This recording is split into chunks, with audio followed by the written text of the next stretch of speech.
Hello, much love from RSA. South Africa is such a mystical place, so here's one tale of many. When I was 12 and in grade 6, I went to a camp for a school tour. Everything seemed normal if you're used to chilling in Victorian-era buildings. We all got split into groups of 4, so we would go to different dorms. I was with the bulk of the boys the first night and went and chilled as normal. However, everything started around 2 a.m. that night. As boys typically do, we sat trying to figure out a way to sneak out and head for the girls' dorm. After we managed to get past the first counselor, we started sneaking through the shadows. That's when Carl and Tevin stopped suddenly. I asked them what was wrong, and they said they could hear whispers coming from the veil behind the trees. Trying to be brave and encouraged by the power of boners, we continued pushing forward. After what seemed like hours but was probably only 2 minutes, we were outside the girls' dorm, and there was only like one light on. There was no noise, but we still decided to go look to see if somebody was still up to be safe. Just before we got to the door, we saw something. It was the shadow of a man, but it had the head of a buck. It was huge and properly massive. We all froze, and bravery went out the window. It wasn't my proudest moment, but I ran. Every single one of us ran. Every cell in my being told me to bail, and I did. Once I ran, so did the others. We got back in 30 seconds flat as we got into the door, terrified out of our minds. We heard screams and I went straight to bed. I figured if I'm going to die, I was going to do so happy. The second night is when my beliefs were fully shaken. The whole day the girls were quiet. A few actually got their parents to fetch them. The day went as smooth as it possibly could go. Nobody wanted to head into the bushes. Then came the night. Nobody dared to go out. A few even peed in bottles. Screw using the bathroom outside, we thought. At about 1 a.m., a few of us managed to fall asleep, but unfortunately, I wasn't one of them. The area around us went dead quiet. The dogs even stopped barking.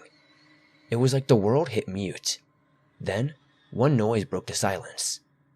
The door slid open.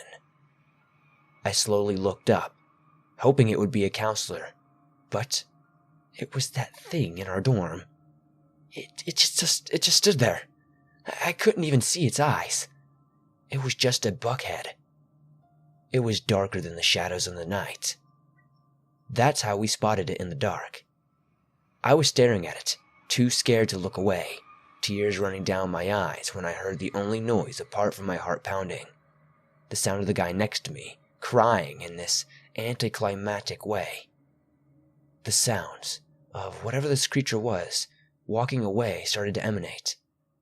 It was walking towards us, I think. I blacked out from fear. When I awoke in the morning, the next guy next to me was gone.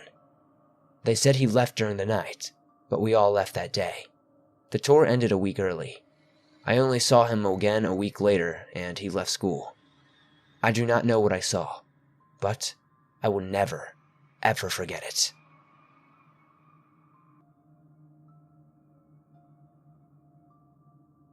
This happened about 13 years ago. I was in Boy Scouts, and the whole way there, my friend and I, who I'll call Ricky for privacy reasons, had our Nintendo DS out playing Pokemon, when one of the adults who were driving us up to the Table Rock in South Carolina told us about the trail that Native Americans used to consider dangerous. It was about 45 minutes into the ride, and I start reading about the dangerous trail on my phone. 3 people disappeared from there, and 1 person barely escaped. I thought it just happened to be a coincidence, but boy, was I wrong. We get to our campsite at around 9 p.m. I set my tent right by the woods, in detail with some more people because of curiosity about what happened. Later that night, we started hearing twigs and sticks break from the woods. I grabbed my pocket knife and go get another scout who we'll call Dwayne from his tent. He was an Eagle Scout and was about 6 foot tall. I was about 5'11", so we weren't too far off. When we went near the woods, we saw something human-like, but with pale skin. It made this loud screaming sound. That's when we booked it to the Scoutmasters. We just laid there and were really upset and had to be brought home at 2 a.m. because of the anxiety. Whatever that thing was, looked hungry or mad. If anyone knows what it could have been, please tell me. And I do apologize for how short this was, but thank you for sharing it anyway, if you do. This would be around 4 years ago now. We had found our favorite camping spot that summer. A 3.5-mile hike to a lean-to built along a scenic lake, part of a larger 20-mile loop. The trail leads past a splattering of small glacial lakes, with maybe half a dozen lean-tos built in the early 60s. Lean-tos being a public shelter, there are rules that apply. One is that you have to share it with people, even if you don't want to. Usually up to a maximum of 8 or so people. The area offered primitive camping as well, but the terrain wasn't ideal. It was usually very swampy around the lakes and too hilly or dense in other parts. So, this first lean-to became our spot. The first few times I went that summer, nobody happened to be there. We lucked out, it seems, because the following story is one of multiple people we met on that trip. Mostly, though, it's about the woman who firmly believed that it must be a Sasquatch. This particular trip I took was in late August, a busy time for hiking in the southern Adirondacks. The typically treacherous dirt road leading to the trail road had finally been covered in gravel, making the drive a breeze. When we arrived, there were more cars than normal, so we knew that someone may have already gotten to the lean-to first. Even though the rule is to share it, people usually keep going and don't even ask if you're already there. I'm sure the idea of sleeping next to a stranger doesn't sit well with most. Others just may like privacy or feeling awkward asking. Not disheartened, we set off at a fast pace to try to beat everyone else that may have been on the trail ahead of us. Before we even got a half an hour into the hike, we ran into our first character of the trip. Now I hope I can capture this correctly, because we talked about this guy for the rest of the 2 days we were out there. He really didn't sit right with us, and honestly it kind of colored the rest of the trip. He was a middle-aged, nondescript white man with a full-body hiking pack and a walking stick. There really isn't much about him physically that I can remember except that he wasn't dressed completely in sporty hiking gear. He was kind of dressed odd, if I can say so myself. As if every piece of the garment he had was from a store like EMS, and he'd worn it only once. Secondly, he looked like a runner. Something in his posture and lean legs suggested it. As we approached him, he nods as if he's going to pass and then says, "You guys just came from the lot?" Now, that is a weird question, to begin with, because the path we were on didn't lead you to the parking lot. But we nodded yes. "How many cars are in the parking lot?" he then asked. We didn't think twice about the question at the time, and one of us told him like 7 or 8. We asked him if there was anyone at first at the lean-to, and he said that he had seen some smoke coming from that direction and thought that he heard some people there. He then asked us if we looked at the sign in the book. We could have seen if anyone was going there for the night and if they had already signed in. We said no, we hadn't and didn't even know there was a sign-in book. His eyes got real wide. "Oh, you two didn't sign in? You really should sign in so people know that you were here. If you get disappeared or get hurt, they'll know where you were." He then goes on about the sign in the book, really driving that point home, that we should have signed in and how important it is. After this short rant, he goes on to ask us again, how many cars are in the parking lot? This time it caused my friend to pause with a funny look on his face. I don't know, we said like 8 or something. As I sit here and write, I actually cannot remember why I did this, but after my friend answered him the second time, I asked him, "Did you sign in?" To which he barked a short, mean-sounding laugh and looked at me sideways. "Ha, nah, I never sign in." Not much stands out about our parting, but that thing just freaked me out for the rest of the time thinking about his words. I kind of hurried away from this guy with an uneasy feeling. The questions he had asked stood out as very odd, and I started to wonder what the man's purpose was in even being out here. Why was he so concerned with how many cars were in the parking lot? What was up with that sign-in thing? And how he seemed to know where everyone on the trail was? The rest of the hike to the lean-to was filled with talk about him and how we hoped the lean-to would be empty. Sure enough, as we rounded the final bend to the lakeside, we could smell the smell of a campfire, and we knew he had been right. As we near the lean-to, I call out so they know that we are there and we don't startle them. Hunched over the fire is a man maybe in his mid-30s, and in the lean-to is a woman of about the same age. They had their equipment spread across the inside of the lean-to, making it quite clear they were set up for the night. There's not a tremendous amount of specifics I remember about our arrival. My friends and I introduced ourselves, and asked if we could stay for a minute while we ate and decided what we wanted to do. They seemed very welcoming, and said by all means hang out for a bit. We ate, talked about possibly hiking back out and going home or continuing to the next lean-to. The issue with the second option was that we had left a bit late in the day, and the next lean-to was another 3.5 miles at least. This would put us hiking there partly in the dark, and we would have no time to collect our firewood. This was before I came back in future years and discovered a good primitive spot nearby the same lean-to that would serve as a backup if it was ever occupied. As it started to get dark and some rain clouds started to roll over the mountains, they kindly offered to share the lean-to with us. Pretty soon, they were getting ready to eat dinner themselves and needed to gather some more firewood. We offered to help, and it was kind of a really cool moment, us with these strangers working together to perform such a wholesome and natural task.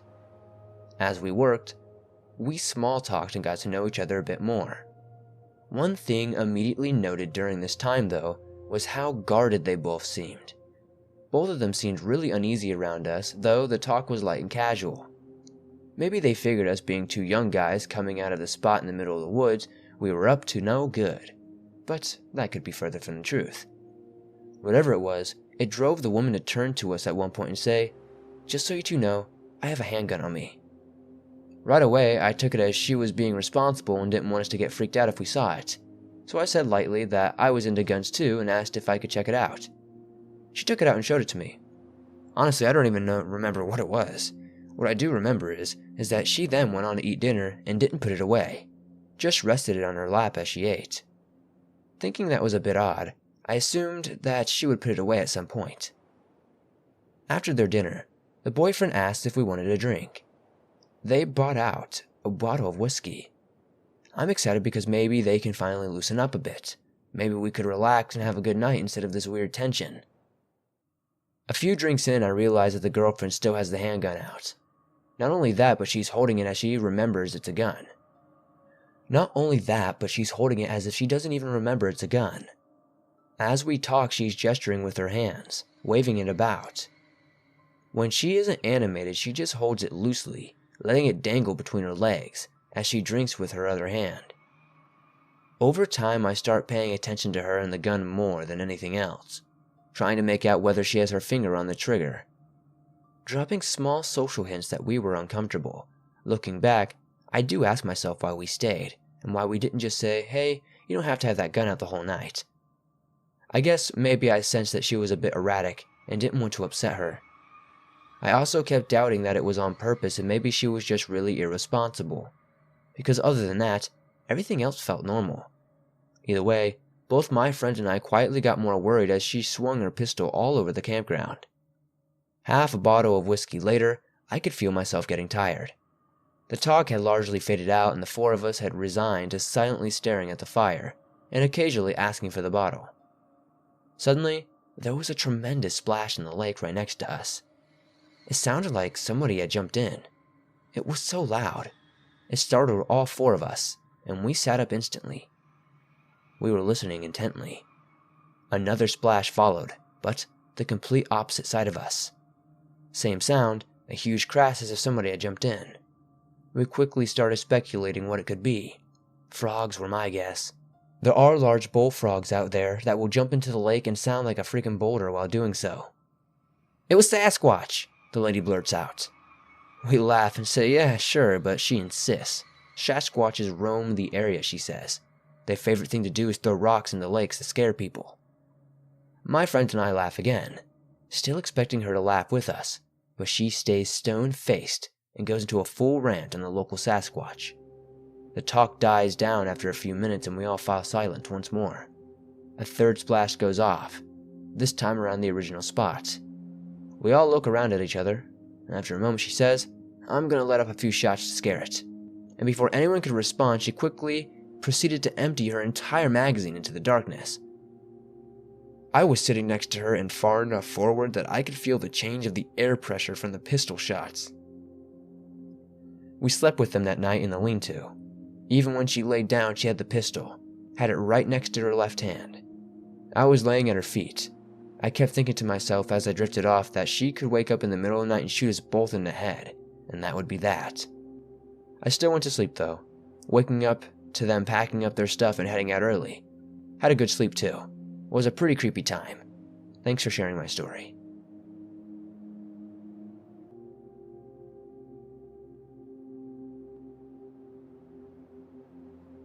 About 2 years ago, my husband and I took our 5 kids to a water theme park in Idaho. We live in Washington State. I can't remember the name for the life of me right now.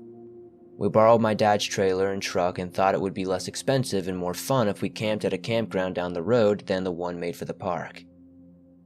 I have driven through Idaho before, and so has my husband, but we've never stayed there before.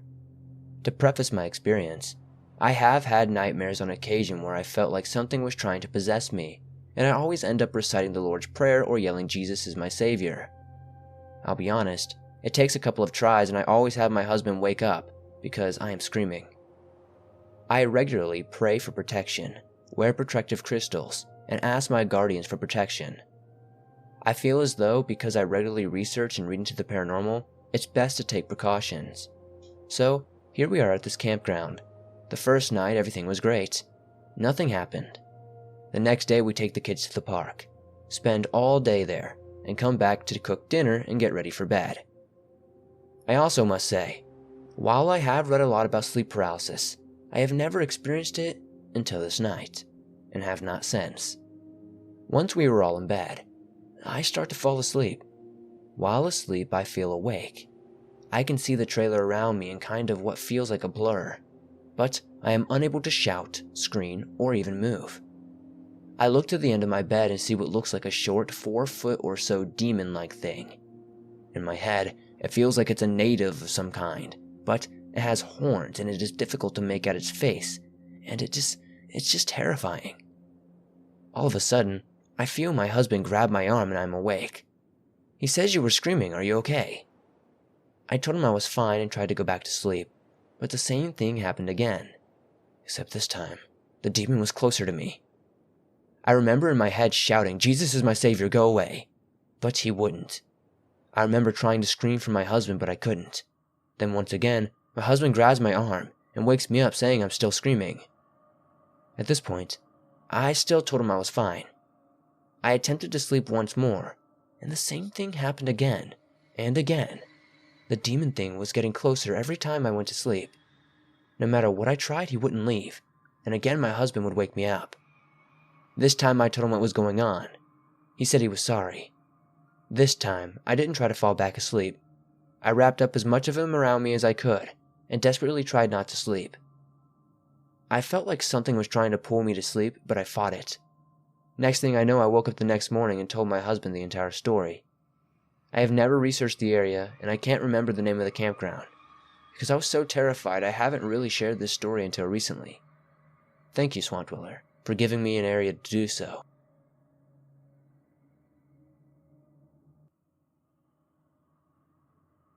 Labor Day of 2015.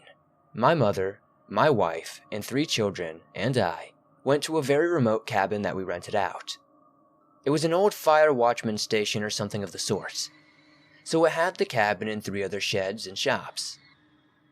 I'll try to keep it short now, but this is a bizarre story. We unpacked, settled into the cabin, and then decided to walk a couple of 100 yards down to the river, barefoot in sandals with shorts for all of us. We got down to the pebbled shore, and were playing and throwing rocks.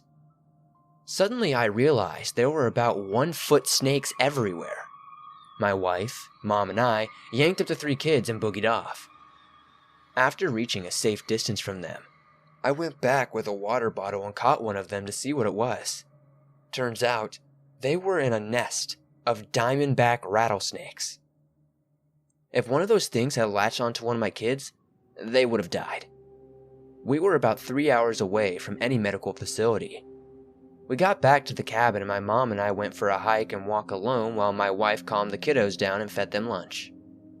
Upon returning about 15 minutes later, all 3 of my kids and wife were inside with the doors and windows all closed up, even though we had everything open to cool off the place.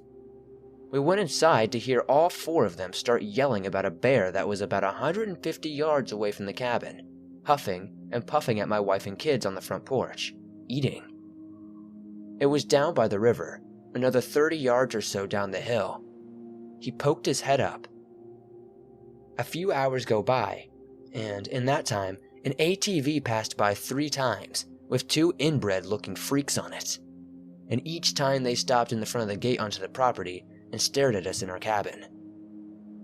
Keep in mind, we're 2 hours into the wilderness in Idaho, with no sight of a person the whole entire trip, except them. We decided it's bedtime for the kiddos, as it's pitch black out. Within 10 minutes, our son, who was 5 at the time, went from being perfectly fine, active, and talkative to having a fever of 103, slightly foaming at the mouth, and being completely unresponsive. That was it.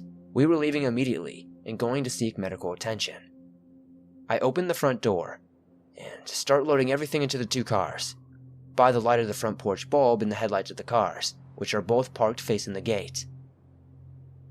That's when all 3 adults heard about 4 to 6 large and heavy animals running all around the cabin and property. There was one right next to the side of the house, when exiting, that I could hear pacing back and forth, breathing heavily. I made everyone stay inside and close the door. Every time I went outside to transfer stuff to the cars, about 4 or 5 trips, I had a stick and a big pot that I was smacking as hard and loud as I could each trip, and was yelling loudly at random. As soon as I'm all done with the loading, I take each kid out individually and load them up between the 2 cars, then escort my mom out, then my wife out. My wife and I are in the lead car, so we pull out ahead of the gate, and for some stupid reason or another, I felt that I needed to close the gate. So I got out of my vehicle and walked behind it, and my mom's car about 15 feet, and closed the gate. Now this gate was literally a log that slides from one post to the other. It offered zero protection or barrier between me and the animals out there. Right as I went to turn around, I heard loud, padded footsteps walking up to me. Directly in front of me, no more than 10 feet, icy eyes shimmering from the moonlight as the deepest, scariest growl I have ever heard in my life emanated. I turned and ran so fast that I swear I must have jumped from where I was into the driver's seat of my car, some 30 feet behind me. As I landed in my seat, I slammed it into drive and spun out, finally leaving, but it gets weirder and scarier.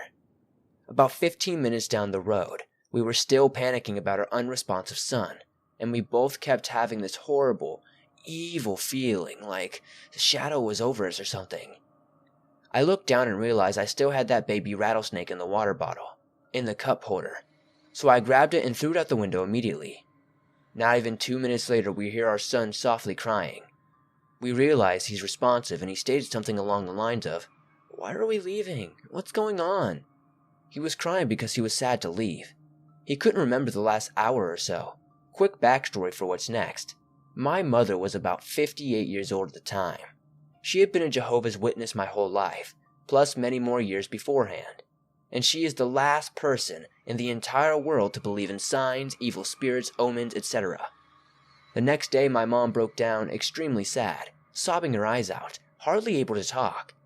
She confessed to my wife that the night before we left she had a nightmare in which we went on the camping trip. We came across snakes, a bear, and a pack of wolves. She said she knew a lot of bad things happened at that outpost, and it was full of evil. Most of all, she said, one of your kids died.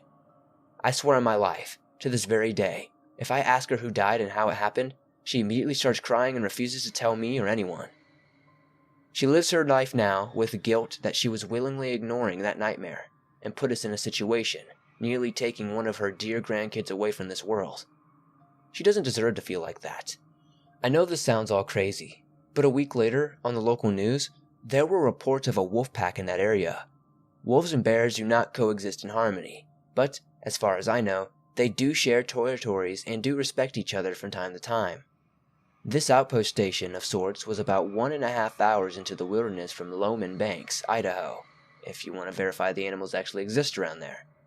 Sadly, I grew up in the mountains for most of my pre- and early teen years, as did my wife until she was 10 years old. I even have a sleeve of wilderness trees on my left arm.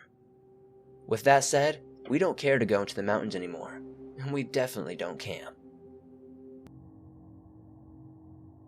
Before I start, I need to give you a bit of background about myself.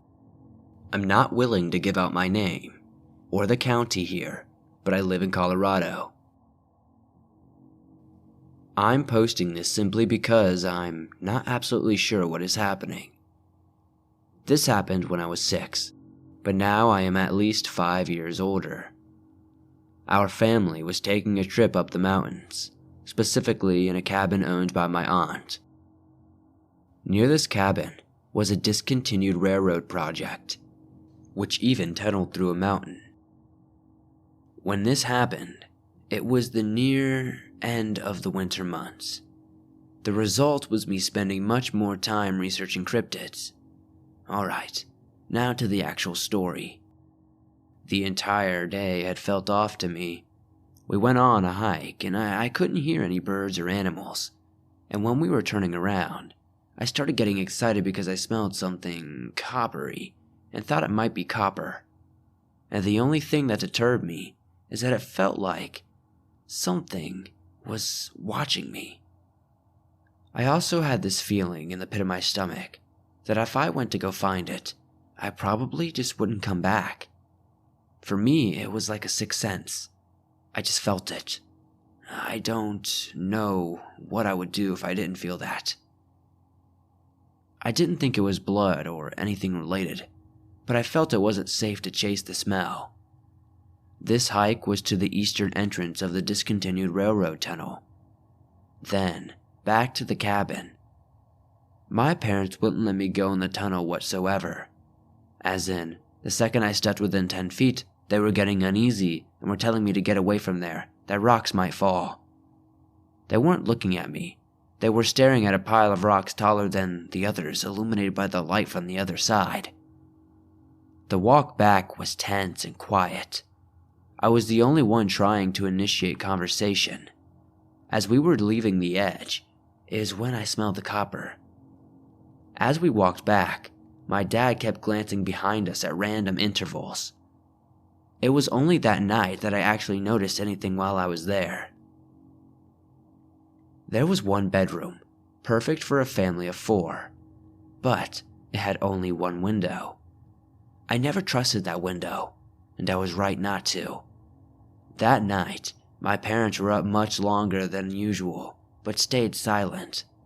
After they fell asleep, I was pondering on their weird behavior, and at what I would guess was close to 2 a.m. or so, I felt something off.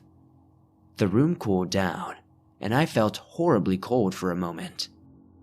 I felt pure dread, and along with the chill, I could almost feel what seemed like hunger of some sort, burning my face at an angle from the window. Whatever it was, it knew I was awake, and it knew that I could tell it was there. Then I felt it. That same feeling of if I don't do this, I won't get a chance to correct that mistake. So I got up as high as I could and jumped off the top bunk where I was supposed to be sleeping. Then I turned on a lamp and pointed it at the window. While it was in my hands, whatever it was, we had a mutual feeling of, no, I don't like this one. It was pale in the light, and my fear probably made me the same color. All that I could see in the window was a nearly white head with pits for eyes, no lips, slightly larger and sharper than normal blood-stained teeth, as well as its thin yet broad shoulders and a single blood-red hand with abnormally long fingers that ended in needle-like points which were hovering, poised to shatter the window. A few seconds after the light hit it, it opened its mouth and let out a muffled scream, blocked slightly by the window, then vanished to the right. The scream woke everyone up, and I was still standing in the dark, pointing a lamp at the window, looking absolutely horrified. My parents finally got me to sleep. I don't really remember how they managed to do that, but the next day while we were heading out, I looked out that window from outside and realized something even more horrifying. This thing had to be at least 8 feet tall, just to have been able to look at the bottom of the window, because there was a ditch around the edge of the cabin. We took one last hike at around 9 a.m. When we looked back in that tunnel, the rocks in the tallest pile had shifted. There was now a deer antler sticking out near the top, and there were no pools of shiny liquid in the cave. The scent of copper was prominent in the area, and now even the fish in the nearby stream wouldn't surface for air or insects. I would like to some sort of reassurance on what I saw, but I'm not sure. Next winter, me and 3 friends are going back to that cabin to go, I guess you could say, hunting.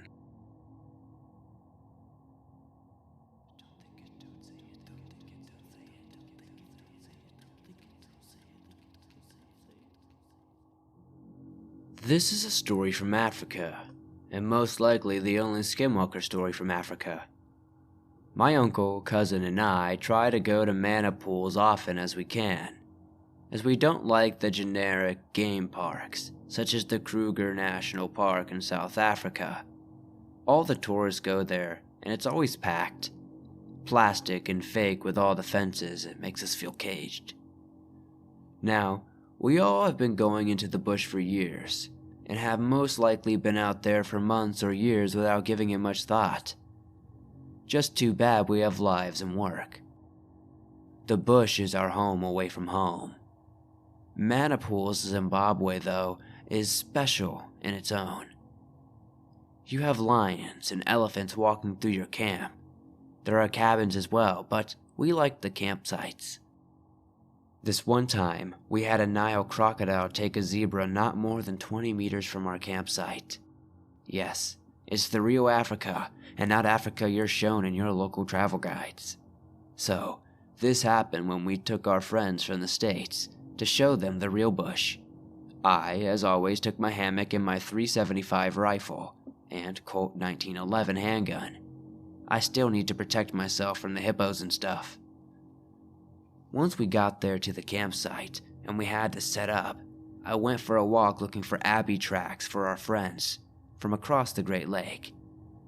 Nothing bad. A few lions, a cheetah, a zebra, and an elephant had come across where we set up camp. Okay, cool, I thought. They're going to have the fright of their life tonight. I kept on walking around when I saw these strange tracks in the soft sand.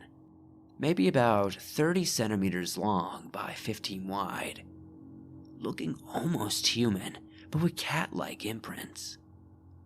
My uncle came from behind me and asked if I had found anything. I showed him the prints, asking if he'd ever seen anything like this. He shrugged it off and said it's probably one of those big baboons.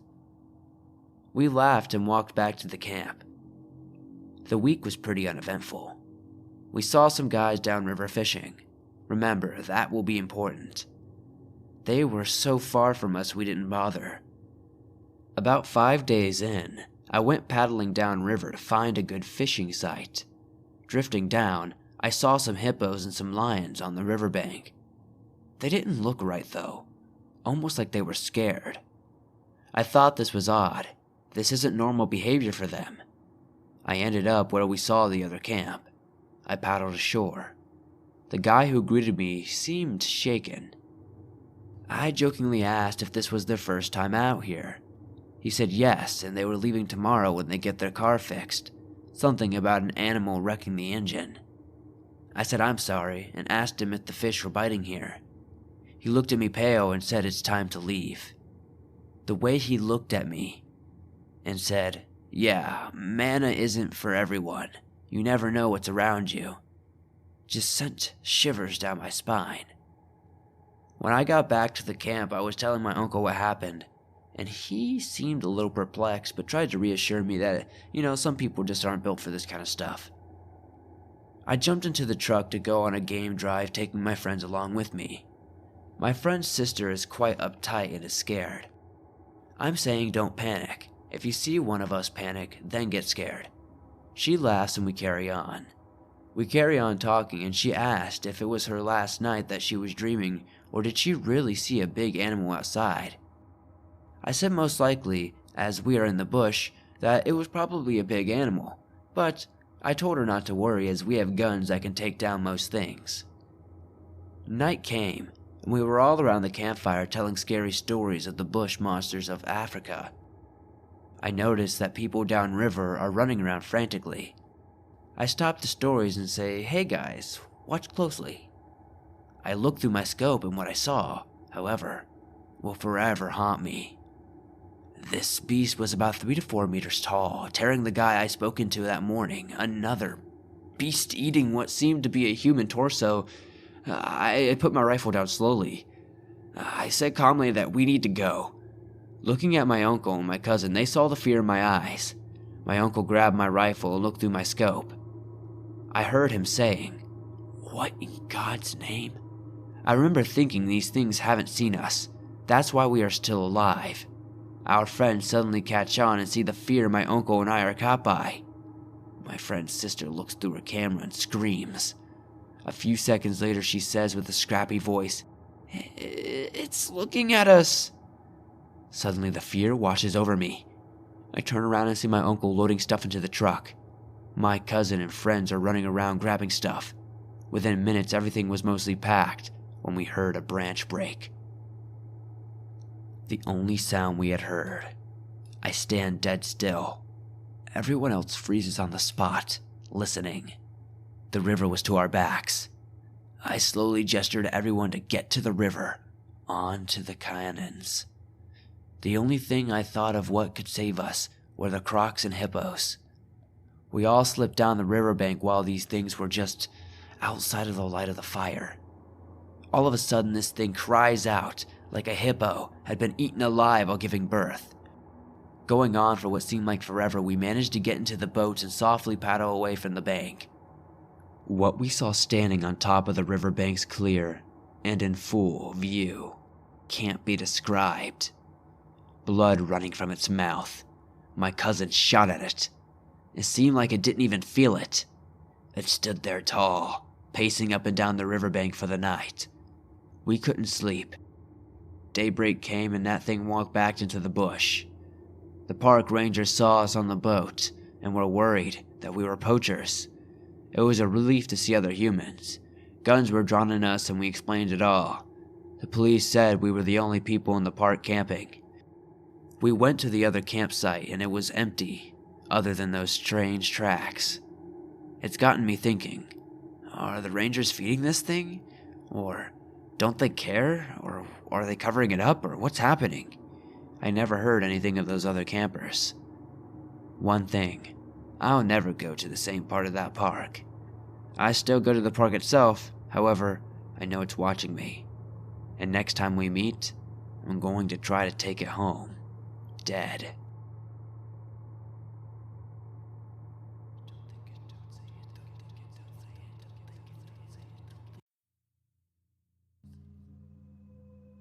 When I was about 10, I started going to a camp called YMCA Camp St. Croix. It's located on the St. Croix River in Wisconsin. This camp has had a few good stories, but I can't remember all of them off the top of my head. As I just found this channel and remembered these things, I wanted to share what I could remember. Back when the camp was first being used, a Native American tribe leader / chief, I'm sorry, I don't really know the definitions, came to a camp and told the owners and counselors that this wasn't their land and that they shouldn't be making a camp on it. They ignored him. Fast forward to when I started going there.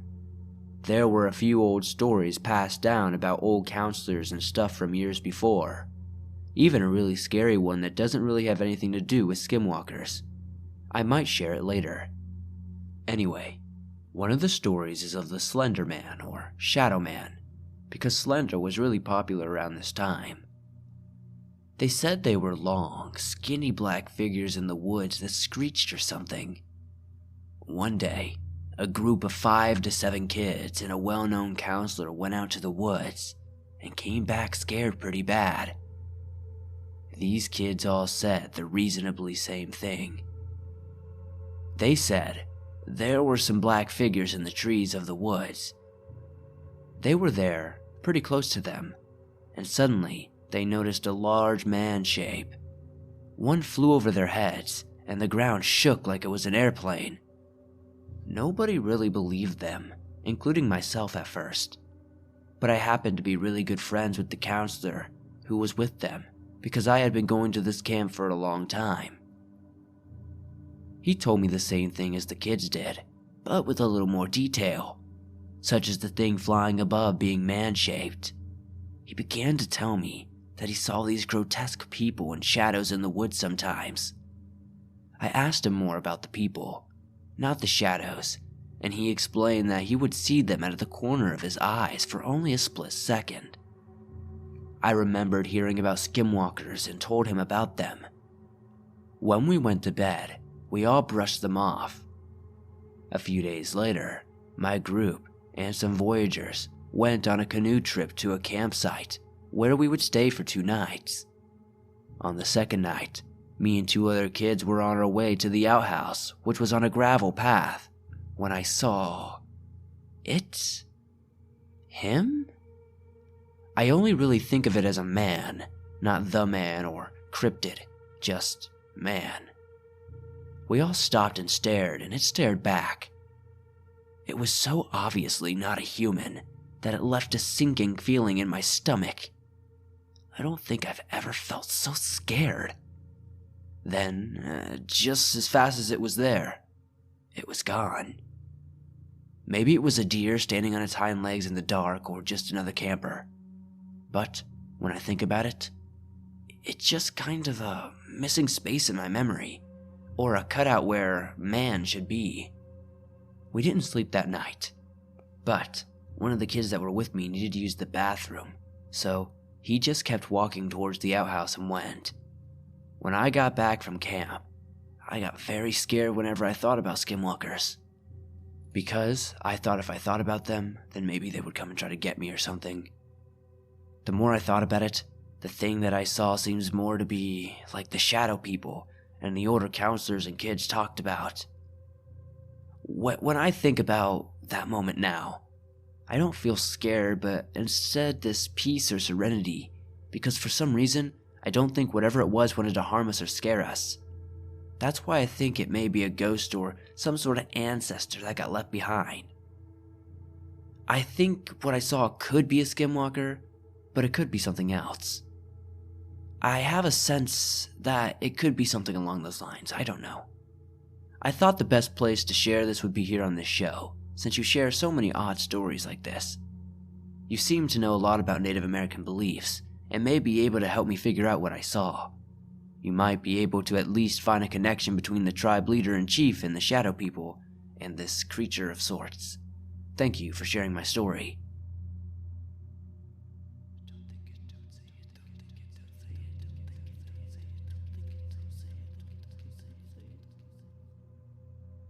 Before we start, I will preface this with the following. I have always been interested in cryptids, occultism, the paranormal, and all that.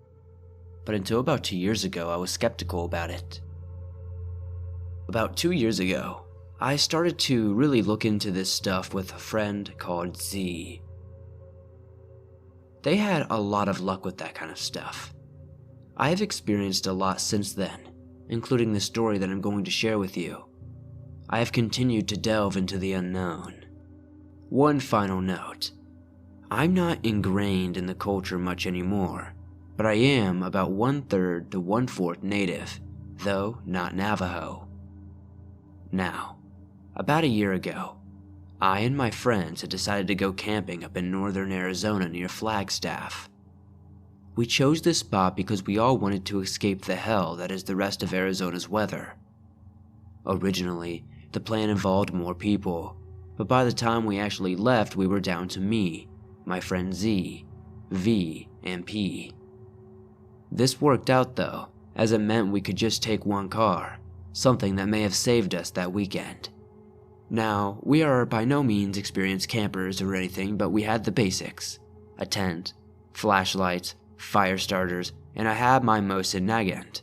Not the best, I know, but a big round that I could fire fairly simple. I had ample ammo at the time as well. We chose a site based on reviews a bit north of Flagstaff, and followed our GPS there through some windy back roads. Eventually we hit a Y intersection, and went left as the GPS told us to go. By the time we eventually find a parking area and get out looking for a good campsite, it's well past 10 p.m. So I take my rifle and flashlight as it's so dark. Z and V also grab flashlights and we head off.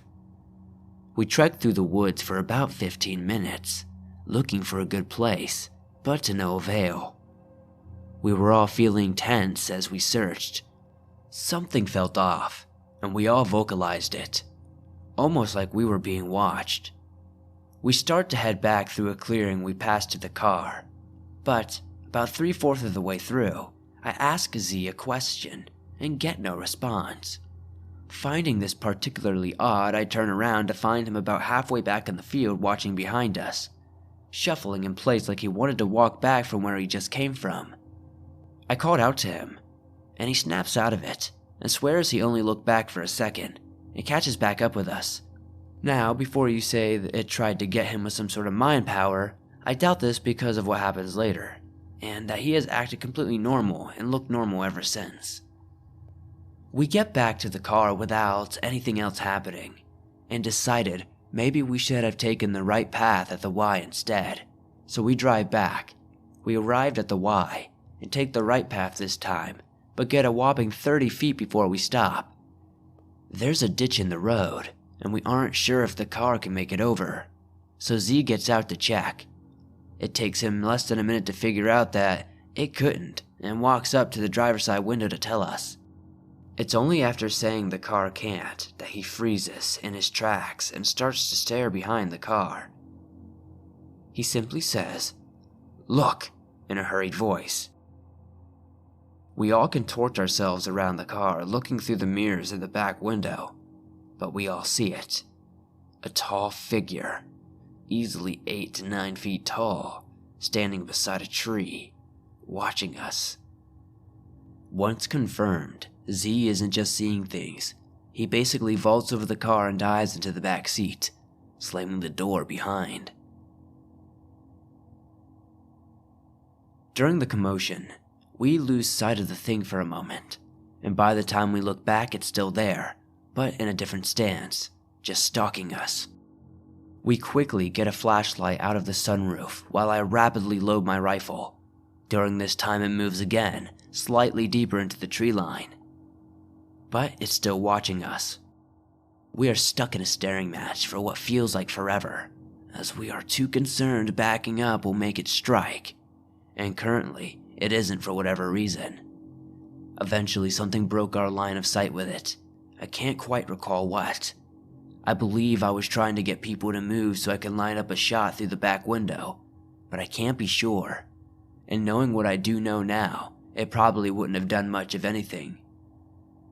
Regardless, in this time frame, we lost it as it presumably fell more into the woods. We wasted no time slamming it into reverse, turning back to where we originally came from and gunning it. I kept my window down with the barrel out facing the woods it went into. And while I never fired, I swear I saw something dart around in the darkness. I am sure that it chased us because of that, and from the scream we all heard while driving away, it sounded feminine, but not quite human. And the way it was just so loud, so piercing. The way it sounded was just so unnatural. It couldn't be anything good. It had to be evil. We decided to stay in a motel that night in Flagstaff, and went back to Phoenix the following morning. That's how the story ended until earlier this year. For those of you who live in Arizona, you probably heard last winter Flagstaff got hit pretty hard with a big snowstorm. Naturally, I went up right after the snowstorm ended to have some fun with friends in the cold, sled, that kind of stuff. I hate the never-ending heat the rest of Arizona has to offer. So Flagstaff is my getaway whenever I want to do cool stuff to cool off. And it's easier now because I have some friends who live up there and go to NAU. We'll call them L and W. I went up with 2 other friends, R and Q. Most of the trip was fun, and I did experience some stuff, though mostly unrelated to this. The second to the last though, we decided to go sledding on a particularly good hill, for it was near the sports center, around the arena and stadium both. It sounds too grand, but it's like where you play football or something. I don't know, I'm not really into sports. The sledding was fun and all, but after me and L, who, like Z, was also very cold and ready to go inside, we felt off. Meanwhile, L told me once we were in the car he did see something pop its head over a hill and stare at him before retreating back away. He said he couldn't see all of it, but it seemed like it was big from the silhouette he could see. This one I'm not so sure of, as I couldn't see it myself, but it definitely felt similar to a year ago. So take the second one with a grain of salt, I suppose. Do you guys think both one or neither were skinwalkers? Because I still can't explain the first night no matter how hard I think about it. Thank you for sharing my story.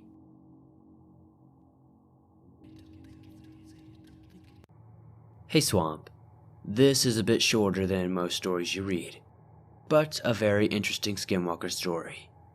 So, at my uncle's funeral, we were telling stories about skinwalkers. Now keep in mind right now we are in Oklahoma, but the first part of this story took place in Arizona. So further on, we were telling stories about my mom's boyfriend. My mom's boyfriend walks up shortly after this and starts telling a story. He said one time, when he was about 17, he was partying with friends out in the middle of the desert, and then his ex-girlfriend got upset at one of his friends, so she walked about a mile down the desert road, and he felt bad, so he drove to her in his old Camaro. He hopped out and said, "Hey, you wanna just walk around for a minute, talk about it, just us?" And she says yes, so they walk around for about 5 minutes. He says, "Have you ever heard of a skinwalker?" And she says yes, and so he told her about how they are attracted to you if you talk about them, apparently, and she just laughs it off. They decide to walk back to his Camaro, when all of a sudden this funky looking man walks out of the middle of nowhere in the pitch black desert and says, "Hey, can I get a ride?" He said he'd never hopped in the car, and drove off faster than he did that day. So, that was the end of his first story. Part 2, he told us about the big black dog that used to come around and throw his Mastiff and St. Bernard around like rag dolls. And he said one day, he shot at it, and that dog never came back. The very next day we were driving in the middle of nowhere, like where houses wouldn't be for miles in Oklahoma, and all of us saw this big black dog on the side of the road staring at us. And boy, did I almost pee my pants. Thanks for sharing my story, Swamp. I appreciate ya.